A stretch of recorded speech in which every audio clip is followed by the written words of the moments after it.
Hola, buenos días. Por aquí otra vez su profesor Jorge Zamora. Ya vamos a empezar con el tema número 2. Espero que el tema ya número 1 lo hayan visto, lo hayan estudiado, hayan tomado sus apuntes. Como hemos hablado, cualquier duda y cualquier pregunta, háganla saber para hacer la aclaratoria. Hoy vamos a iniciar con el tema número 2. El tema número 2 se denomina el derecho objetivo. Ya en el tema número 1 hablamos o tuvimos el concepto del derecho objetivo, que es un conjunto, que el derecho objetivo es un conjunto de normas de carácter imperatributivas que viene a regular la vida en la sociedad. Decía yo en ese video que lo importante de allí, de ese carácter imperatributivo, es que, o el significado es que la norma del derecho objetivo te impone un deber, pero al mismo tiempo te atribuye un derecho.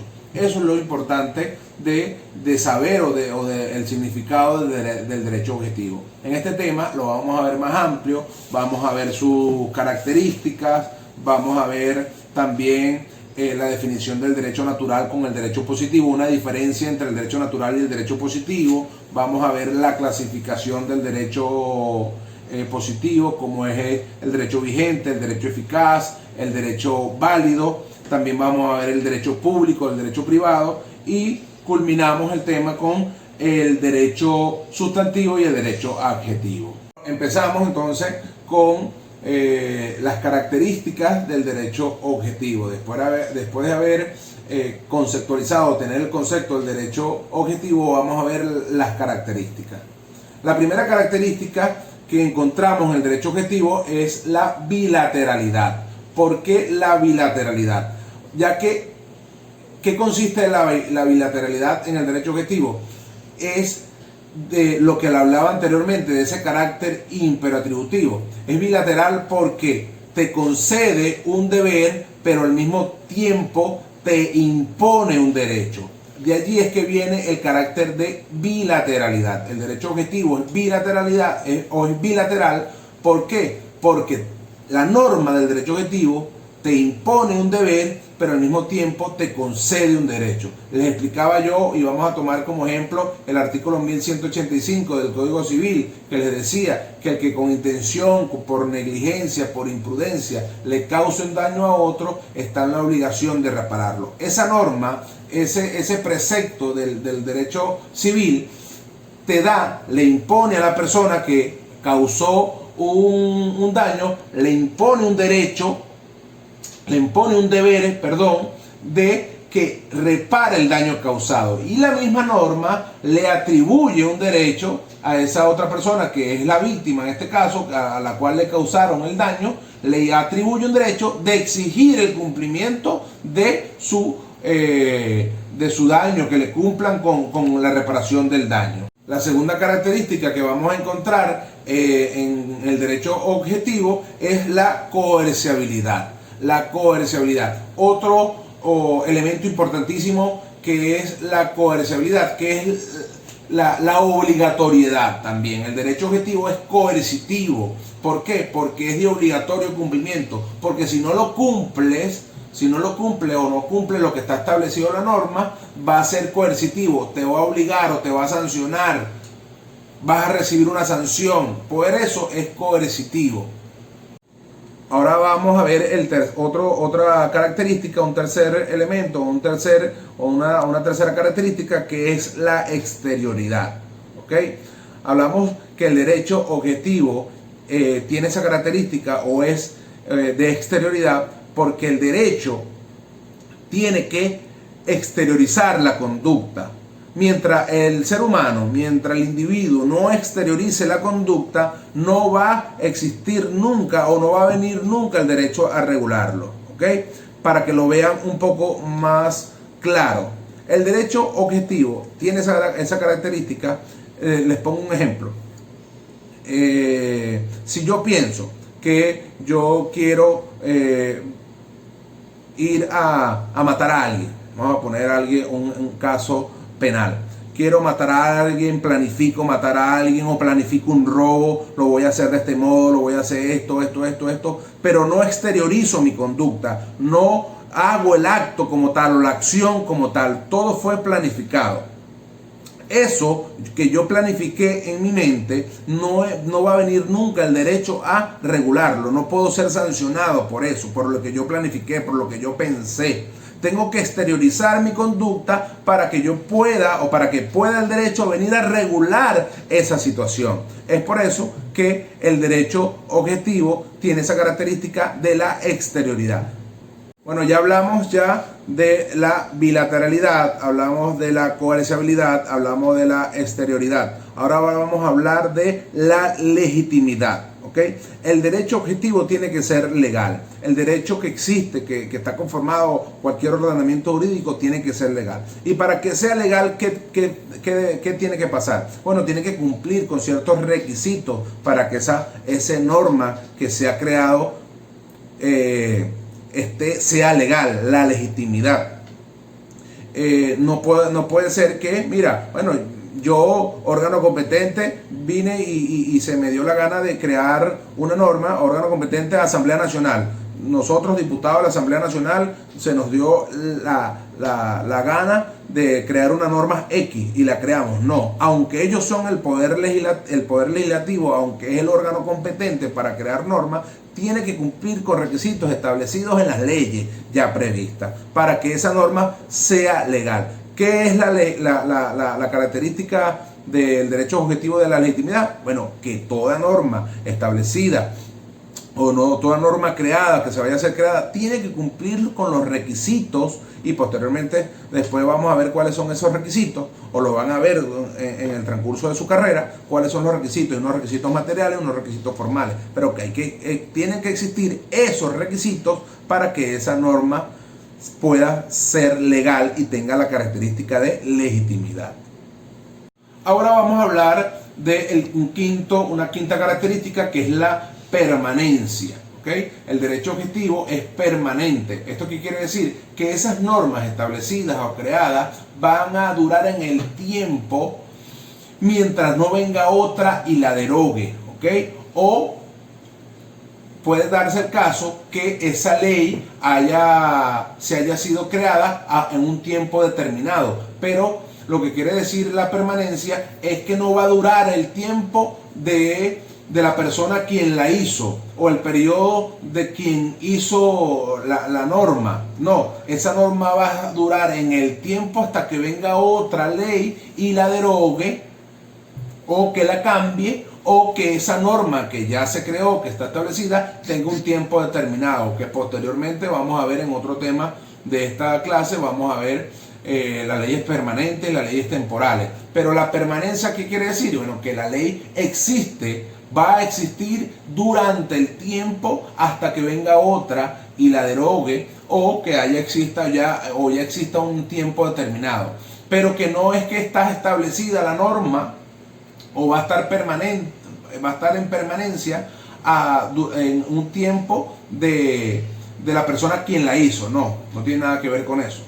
Ok, ya hablamos de la bilateralidad, hablamos de la coercibilidad, hablamos de la exterioridad, hablamos de la legitimidad, permanencia. Ahora vamos a hablar de un elemento importantísimo, que es la heteronomía. ¿Qué significa la heteronomía? La heteronomía significa ausencia de voluntad. ¿Okay? ¿Y por qué es un elemento, una característica del derecho objetivo? Y yo se los decía se los hablaba en la clase anterior, de que la conducta de una persona ajustada a derecho es recta porque, es así porque existe una ley que lo obliga a que sea así. No es porque, la gente no quiera que hacerlo de otro modo, hacerlo distinto a lo que dice la norma. La ausencia de voluntad o la heteronomía tiene algo que ver con esto. Con esto es lo que vamos a hablar ahora. Es porque si ahorita nos preguntamos, si ahorita yo les pregunto y les digo, ¿qué cosas ustedes harían que ahorita actualmente es regulado por la ley y ustedes, si lo hacen, van a ser sancionados? ¿Qué cosas harían si ustedes tuviesen el permiso para hacerlo y no van a ser sancionados. Seguramente en su casa van a pensar, bueno, mira, harían cualquier cosa que ahorita está regulada por la ley y que no la puedes hacer porque está regulado y vas a ser sancionado, y por eso es que no lo hace. Allí es que ahí es donde entra la heteronomía, ausencia de voluntad. Mi voluntad es distinta a la que está establecida en la norma. Eso, yo quiero hacer cualquier cosa distinta a lo que dice allí, pero no la hago porque si la hago voy a ser sancionado. Es de allí donde existe, o lo que quiere decir, la ausencia de voluntad o la heteronomía, ese elemento fundamental de la norma, elemento fundamental también o característica fundamental del derecho objetivo. Bueno, ya estudiamos qué es la definición de derecho objetivo, ya hablamos de las características, 7 características estudiamos, son suficientes, por allí pueden encontrar más, pero estas 7 son suficientes para cumplir con lo establecido en el temario. Ahora vamos a hablar del derecho positivo y el derecho natural. Este tema lo vamos a hacer como un cuadro comparativo entre el derecho positivo y el derecho natural. El derecho positivo es todas esas normas creadas por el hombre, esas normas que vienen a regular la vida de la sociedad, como es el Código Penal, Código Civil, Código Mercantil, la Ley del Trabajo, etcétera, etcétera, etcétera. ¿Okay? Todas esas normas creadas que conforman un ordenamiento jurídico es ese derecho positivo. Y el derecho natural es el derecho que viene o que es inherente a la propia naturaleza humana, es aquel que es derivado de la razón divina, es aquel que, cuando hablamos de la razón divina, es algo de Dios. Además es descubierto por la inteligencia del hombre, no es creado por el hombre, sino es que es descubierto por la inteligencia del hombre. Es un derecho que no cambia, es un derecho que es inmutable, valga la redundancia, y como por ejemplo el derecho a la vida, ¿okay? El derecho a la vida es un derecho que no es creado por el hombre, se descubrió por la inteligencia del hombre y es creado por algo divino, una razón divina de Dios. Y bueno, allí vamos a hacer un cuadro comparativo entre el derecho natural y el derecho positivo. Y además que ese derecho natural no cambia, pase lo que pase. Hablábamos en la clase pasada que el derecho es cambiante, ¿okay? Pero hay derechos naturales como el derecho a la vida que no va a cambiar. Por más que venga cambios políticos, cambios económicos, cambios sociales, nunca va a cambiar. Ese derecho natural no va a cambiar. Entonces podemos tomar un cuadro comparativo que el derecho positivo es creado por el hombre, en el derecho natural es descubierto por la inteligencia humana por el hombre, por la inteligencia del hombre. Uno es creado y el otro es descubierto por él. Uno es escrito y el otro, el positivo, necesariamente tiene que ser escrito, y el natural no es necesario que esté escrito, siempre va a existir. El positivo cambia, es mutable por diferentes motivos, cambios políticos, evolución tecnológica, puede cambiar. El derecho natural nunca va a cambiar, ¿okay? Y ¿qué otra?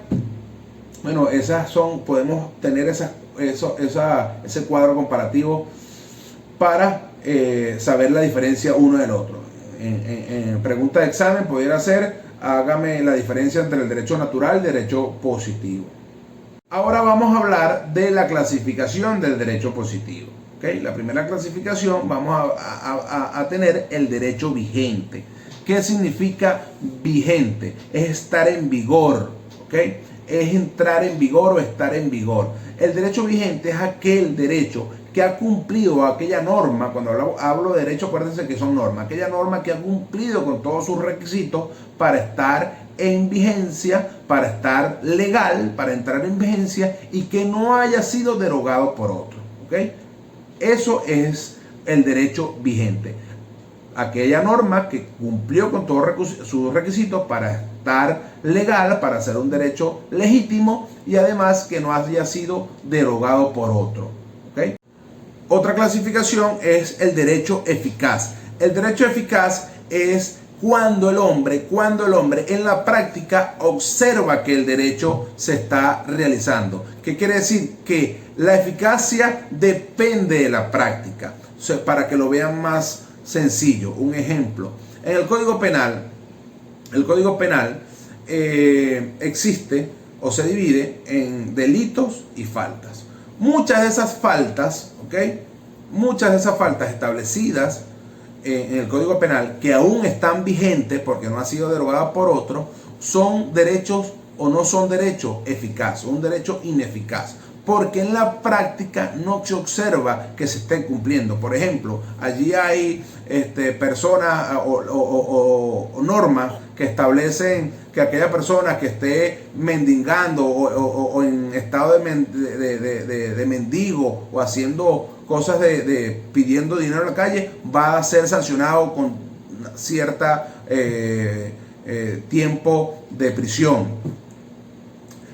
Existe la norma, esa norma existe, está establecida en la ley penal venezolana, pero es ineficaz. ¿Cuántas veces no vemos nosotros en la calle gente pidiendo dinero de mendigo? Y eso es una falta establecida por una norma venezolana, pero es ineficaz. ¿Por qué? Porque en la práctica el hombre no la observa que se esté cumpliendo. Entonces el derecho eficaz es aquel derecho que en la práctica el hombre ve que se está realizando, ve que para el fin que fue creado está haciendo su trabajo,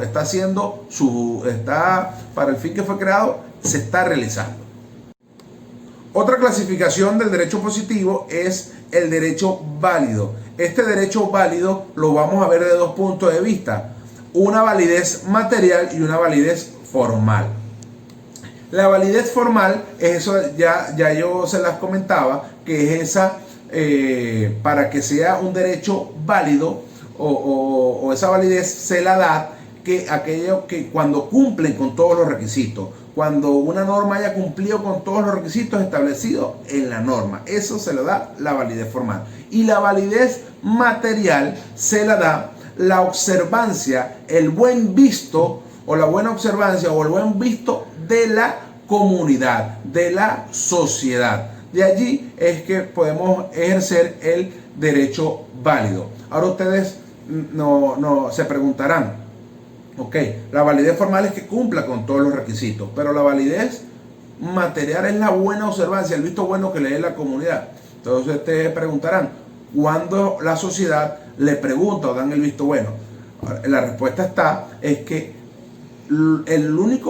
además del poder ejecutivo, el otro poder que se escoge, se escoge por voto popular, es el poder legislativo. Entonces, si yo como ciudadano voté por Pedro Pérez para que sea el legislador de la Asamblea Nacional o el legislador estadal o el consejo o el concejal a nivel municipal, yo le estoy dando el visto bueno para que esa persona, para que ese funcionario público cree las normas que tenga que crear y las normas que considero que hace falta para regular la sociedad. Allí es que dan las dos validez, tanto la validez material como la validez formal. La validez formal es que cumpla con todos los requisitos y la validez material es el visto bueno, la observancia o lo que le da la comunidad. Ahora vamos a hablar del derecho público y el derecho privado.